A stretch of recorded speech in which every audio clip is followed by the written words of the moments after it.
Nga një student që u nis nga Kosova, këtë vit, në zgjedhjet e 3 nëntorit, ju kandidoni për Asamblenë e Shtetit të New Yorkut në distriktin 64.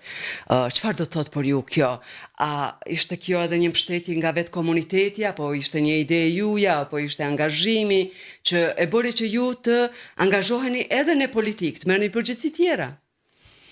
Pjesa e angazhimit tim politik ka qenë më shumë një diçka që ka rrjedhur në mënyrë spontane, më në thonë, më shumë vetëm si një aktivist, si një njeri që kom pas kontakte me komunitetin shqiptar gjithsesi, mirë po dhe me liderët politik të partive ndryshme. Ndërsa ideja ka ardhur gjatë takime me komunitetin shqiptar, me propozuan mu si kandidat potencial, edhe nga aty mendova pak, edhe nuk shkoj pak dit, edhe hapa kandidaturën time tek partia demokratike, edhe dhe më thonë, shkova në intervist, ishëm disa kandidat, ishëm 3 kandidat që kërkojshëm mbështetjen e partisë, edhe në bazë intervistës me këshillën e partisë, me përkrahen mua, me mbështetën mua dhe me votun mua si kandidat potencial për distriktin 64. Sa e pa shumë në spotet tuaja zgjedhore për fushatën që tashme keni nisur për zgjedhjet e 3 nëntorit, keni përfshi edhe babajnë tuaj dëshmor.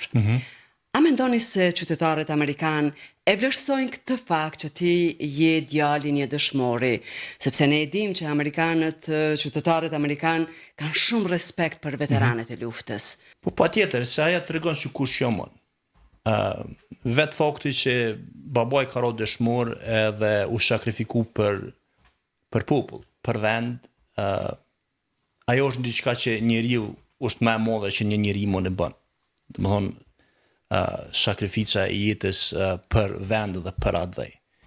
Edhe deshta po s'deshta unë jam djali tina, kam gjenet e tina, kështu që ajo dashuria për me ndihmu komunitetin, dashuria për me bëu mirë për komunitetin, rrjedh pak edhe nga ajo që djali kujna jam. Po në përgjithësi, amerikanët e respektojnë njerëz që janë adhëtar, njerëz që dojnë vendin e tyre. Unë kam pas fortun edhe nga familja e gruas, unë kam baballokun që është veteran i Vietnamit, ka qenë edhe ai plagosur domethënë në luftën e Vietnamit.